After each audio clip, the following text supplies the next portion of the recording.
Le 3 février, un homme se rend à son bureau dans le bâtiment Paname à New York, comme d'habitude.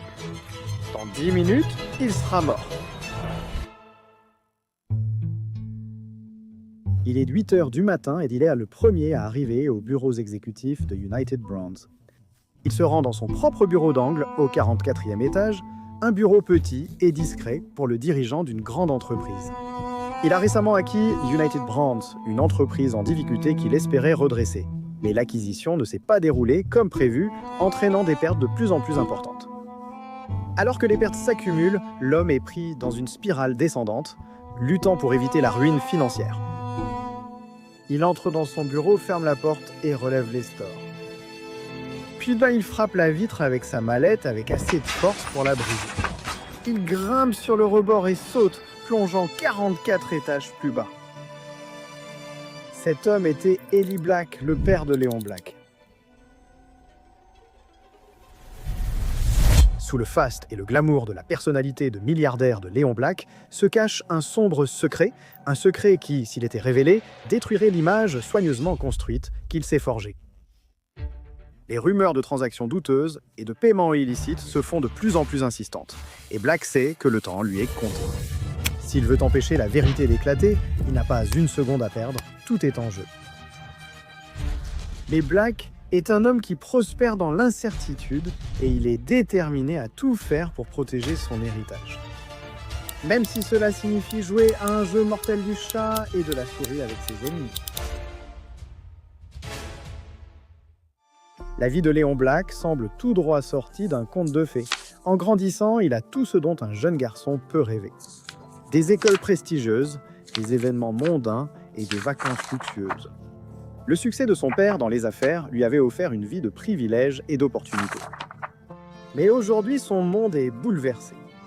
La mort prématurée de son père affecte profondément Léon, l'enveloppant dans un voile de chagrin et de désespoir.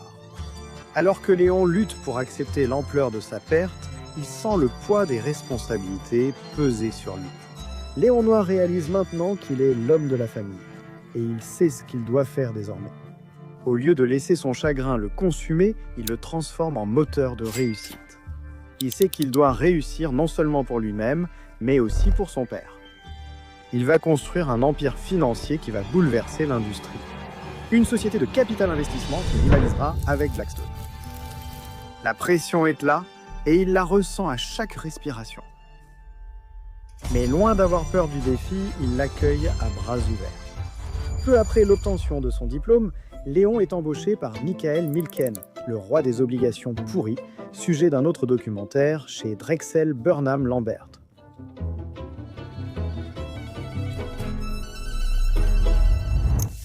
Qui était ce joueur de flûte du papier d'entreprise, ce roi des obligations pourries?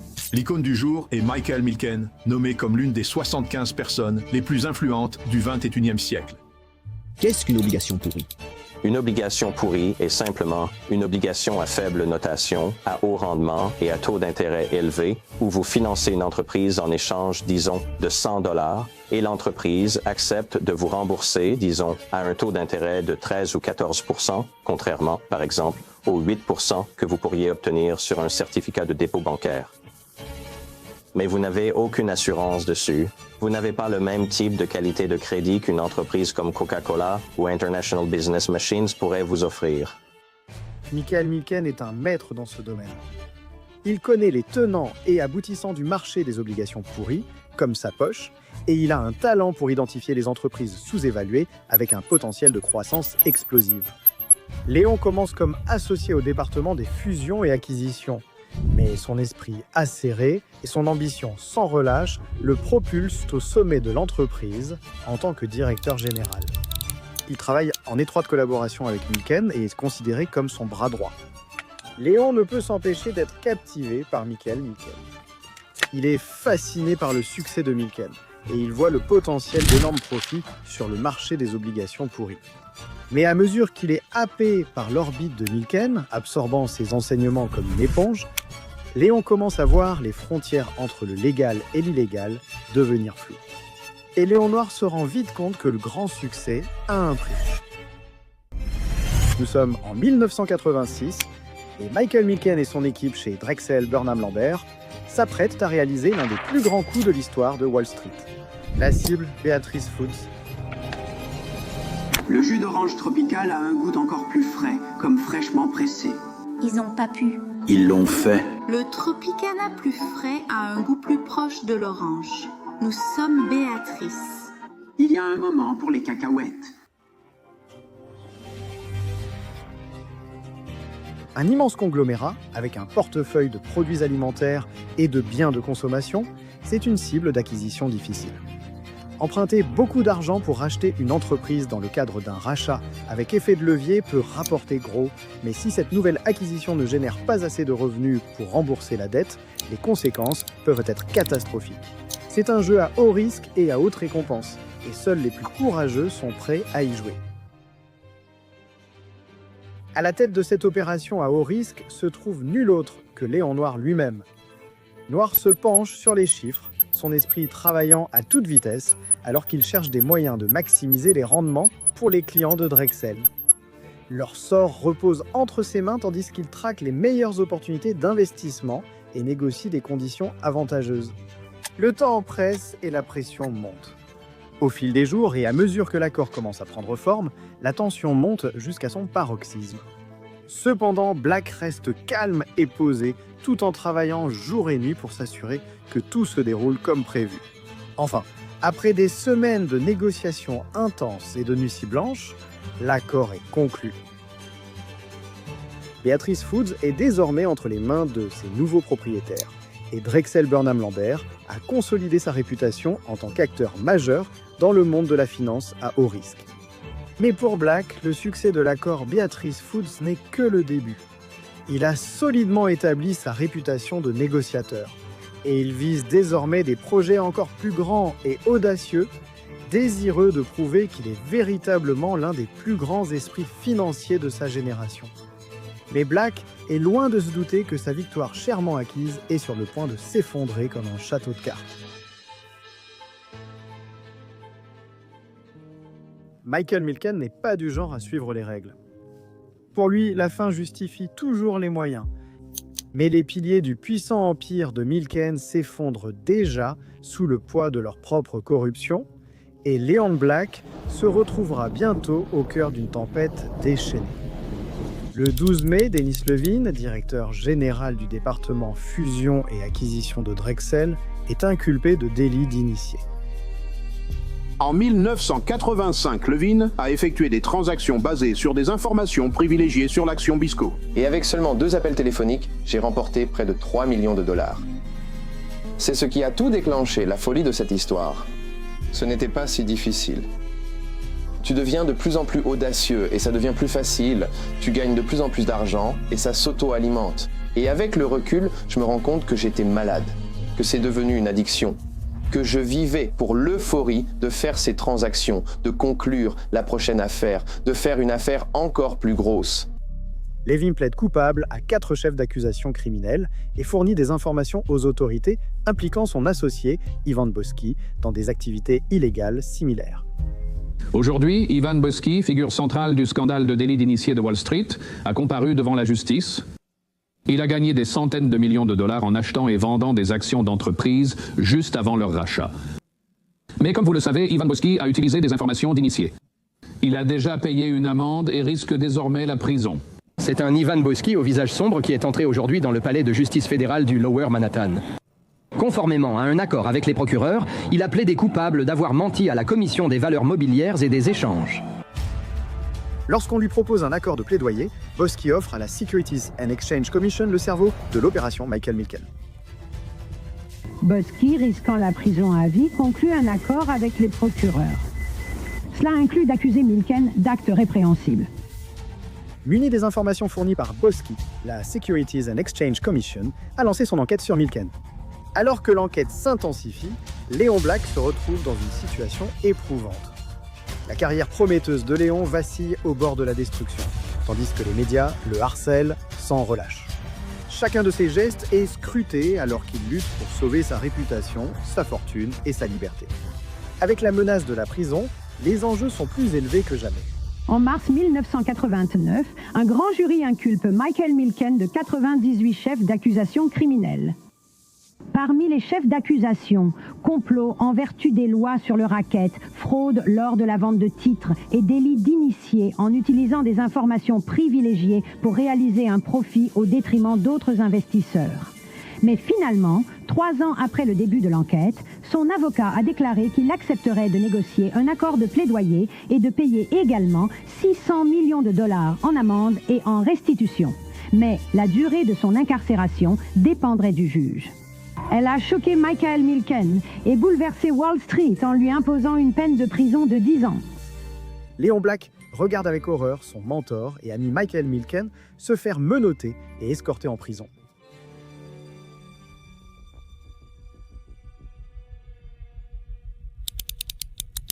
Michael Milken a plaidé coupable à 6 chefs d'accusation de crime et est condamné à 10 ans de prison, une punition sévère pour un homme qui a été au sommet si longtemps. L'ancien géant Drexel, Burnham Lambert, s'effondre et disparaît, consumé par les flammes du scandale et de la corruption. Il était une fois, dans les années 80, 4 hommes qui ont failli détruire Wall Street. Qui étaient ces 4 hommes? Tout en bas, il y a Denis Levine, un banquier d'investissement accusé par la Securities and Exchange Commission d'avoir réalisé 12,6 millions de dollars de profit grâce au délit d'initié. Ensuite, Martin Siegel, le malfaiteur, suivi de son complice Ivan Boski. Enfin, il y avait Michael Milken, le roi des obligations pourries. La question de savoir si Léon Black est innocent ou non dans le scandale Milken reste complexe et non résolue. Bien qu'il n'ait été impliqué dans aucune activité illégale liée au scandale, il a travaillé en étroite collaboration sous l'aile de Milken. Beaucoup se demandent s'il est un homme d'affaires astucieux et calculateur qui sait comment rester à la limite sans jamais la franchir. Certains pensent que le fait que Black se soit concentré sur l'aspect commercial des choses l'a peut-être empêché de s'impliquer dans les activités plus illicites de Milken et de ses associés. La question demeure, Black a-t-il joué un rôle dans l'empire illégal de Milken ou a-t-il été assez intelligent pour ne pas se laisser entraîner dans ses combines? Malgré les conséquences de l'effondrement, Léon Black refuse de se laisser freiner.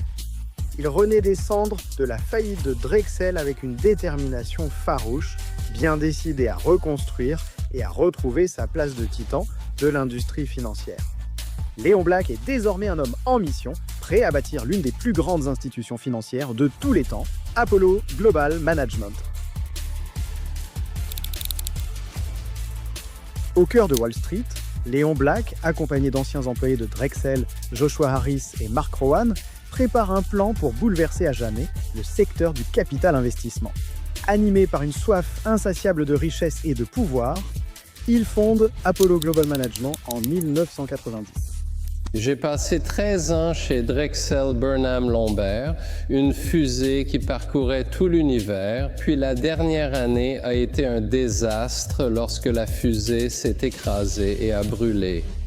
De ces cendres, mes partenaires et moi avons fondé Apollo environ 4 mois après la faillite de Drexel. Une entreprise qui incarne l'essence même de la haute finance. Audacieuse, effrontée et totalement impitoyable. Le début des années 1990 est une période de bouleversement dans l'économie américaine, alors que le pays tente de sortir d'une profonde récession. Mais Léon Noir voit cela comme une période d'opportunité. Il y avait beaucoup de situations sous-évaluées qui existaient en entrant dans une récession. Beaucoup de situations en difficulté avec de très bons actifs. 2 mots. Actifs en difficulté. Les parties abandonnées des entreprises qui ont traversé des périodes difficiles. De bonnes entreprises avec de mauvais bilans. Avec des prix au plus bas et des opportunités abondantes, la chasse est lancée pour Apollo afin de transformer ses outsiders en gagnants. Il y avait de nombreuses situations sous-évaluées où, en rachetant la dette, vous gagnez de l'argent ou finissiez par posséder les entreprises. 6 mois après l'effondrement de Drexel, Apollo lance l'Apollo Investment Fund Limited Partnership, le premier de ses fonds d'investissement en capital investissement, et Black et son équipe se lancent pour marquer le monde de l'investissement dans les actifs en difficulté. Armés de 400 millions de dollars d'engagement d'investisseurs, ils misent sur leur propre réputation et leur expertise pour transformer des entreprises en difficulté en véritables mines d'or. Mais alors que le monde de la finance est encore sous le choc de la récession, peu de financements sont disponibles pour les nouvelles entreprises audacieuses, connues sous le nom de rachat, avec effet de levier. Mais Apollon refuse de se laisser freiner par les contraintes de la convention. Au lieu de cela, ils avancent avec une nouvelle stratégie audacieuse, la prise de contrôle par la détresse. Ils jettent leur dévolu sur les titres les plus en difficulté, déterminés à en faire l'affaire du siècle. Mais leur véritable génie réside dans ce qui suit, prendre le contrôle même des entreprises qu'ils avaient ciblées. À chaque nouvelle acquisition, ils deviennent plus forts, plus puissants et plus redoutés.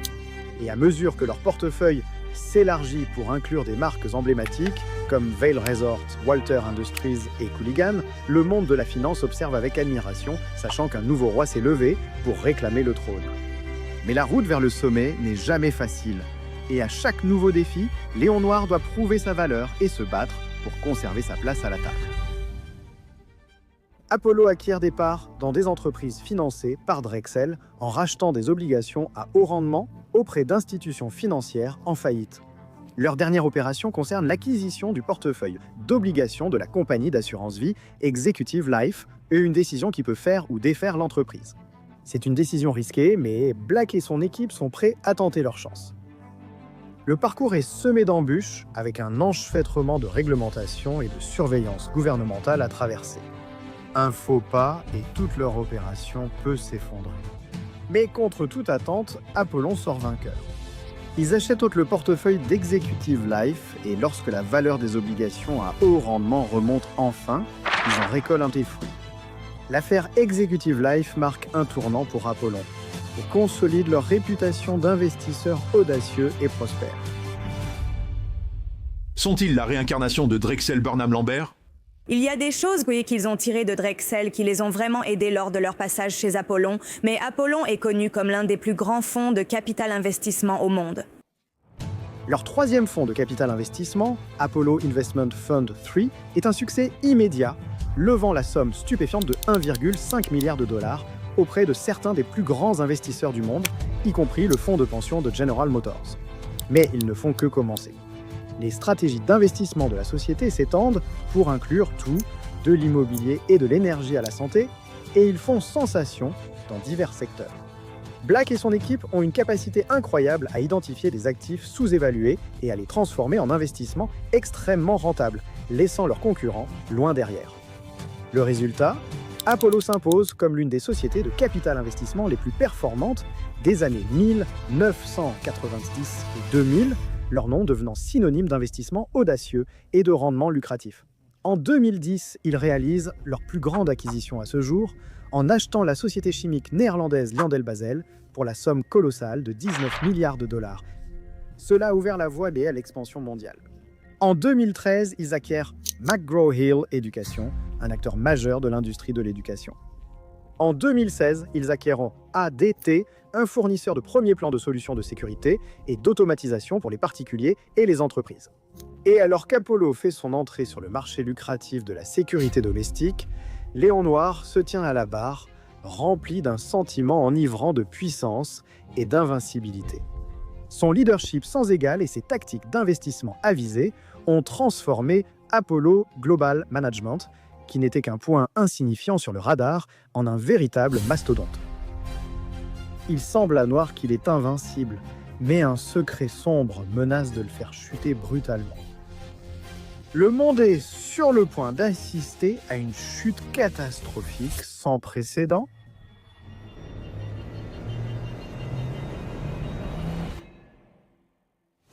Jeffrey Epstein, milliardaire, a été arrêté à New York samedi pour des accusations fédérales de trafic sexuel. Le milliardaire Jeffrey Epstein a été arrêté pour de nouvelles accusations de trafic sexuel. Les accusations remontent aux années 2000 et concernent des crimes présumés à New York et à Palm Beach, en Floride.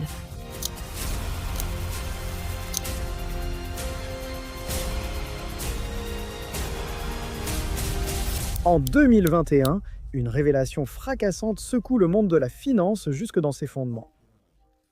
Léon Black a versé environ 158 millions à Epstein entre 2012 et 2017.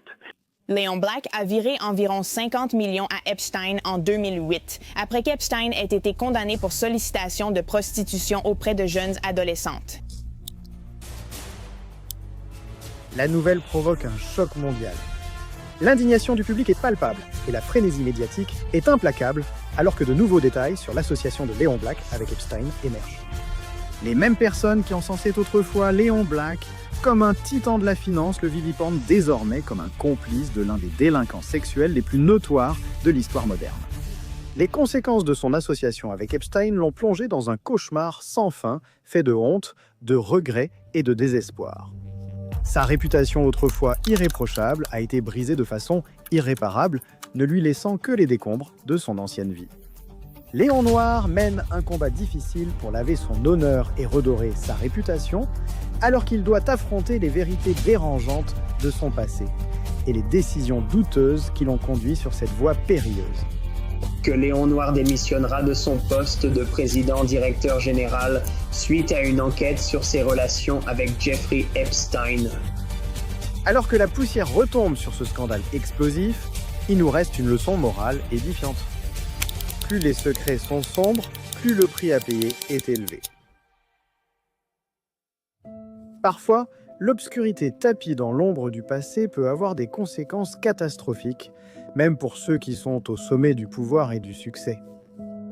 Cette histoire sert de rappel brutal que même ceux qui possèdent la richesse, le pouvoir et le statut peuvent être détruits par leur passé. Alors construisez votre passé avec soin, mes frères.